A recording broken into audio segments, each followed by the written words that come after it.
Lawmakers' plans to fight climate change are facing complications as dangerous wildfires burn through California. According to the LA Times, precautionary blackouts to prevent wildfires from sparking are causing reliability concerns for the state's electric grid. And this comes as climate activists call for limiting the use of natural gas and relying more heavily on electricity. Sammy Roth joins us now from Los Angeles with more on this. He's an energy reporter for the Los Angeles Times. Good to see you, Sammy. So give our viewers some context. What is the connection between power shutoffs from electric companies and the wildfires we've seen across the state?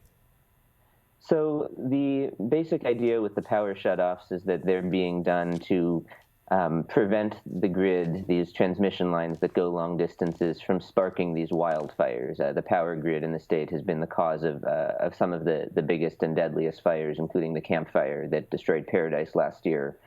The reason this is affecting climate change action potentially in California is that the basic idea that the state is following now, as you referred to, is electrify everything. It's this idea of, replace traditional fossil-fueled power sources with solar and wind and other zero-carbon power sources, and then use that to power other sectors of the economy. So transportation, moving from cars that run on oil to electric vehicles, and buildings as well, taking the natural gas that we traditionally use to, power our stoves and gas furnaces and water heaters and running that on electricity as well. All of that is kind of dependent on having a stable electric grid, which right now we don't especially seem to have.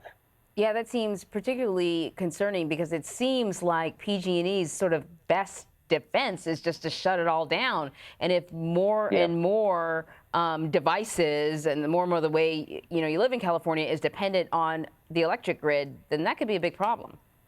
It could, and it's not just PG&E. They've had the biggest power shutoffs, but Southern California Edison, the state's second biggest utility here in the southern part of the state, has also been doing these power shutoffs to hundreds of thousands of customers. The issue is that it's going to take them some time to take these steps to quote-unquote harden their grid to make it more likely that transmission lines won't spark wildfires. Arguably, they should have done a lot of that stuff already in previous years, but they haven't. So for the meantime, they are shutting off the power frequently. They're shutting it off to a lot of people and hoping that fires don't spark. But if you want an economy that runs on electricity and has more of the economy that uses electricity than does today, that could make people anxious with these shutoffs. Mm-hmm. As you know, gas companies are opposing the move. They say policymakers should be wary of, quote, putting all their eggs into one energy source basket because of these power shutoffs. So are electric companies taking steps to improve their infrastructure so there is less of a need for those precautionary blackouts?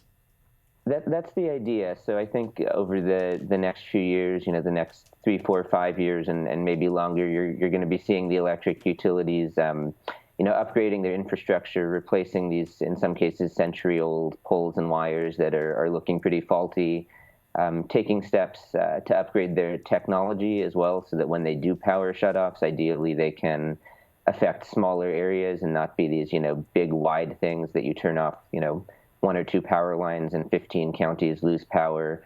Definitely a question of how quickly they can do that. It's expensive. Nobody knows yet how well it's going to work, but they're certainly going to try.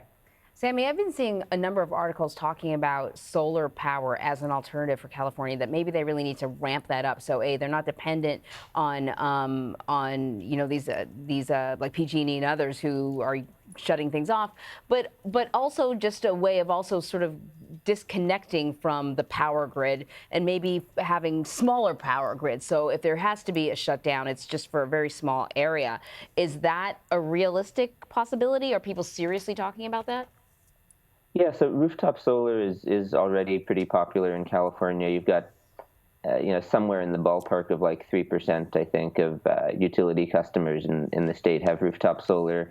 The idea is to, potentially incentivize a lot more of that and to do it with batteries, so that people during these extended outage events can, spend a couple hours per day using the solar to charge their batteries and then have the batteries keep the essentials running.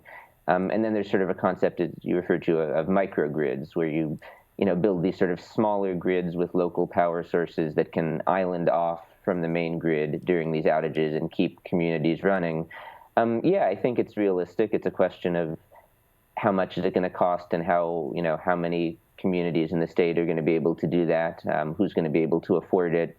I think that if you want to make sure that you protect the low-income residents and communities that may not be able to afford this on your own, there could certainly be a role for the state to step in if they want it to be available to everybody. Yeah, that's an interesting idea. Sammy Roth, thank you very much. You're welcome.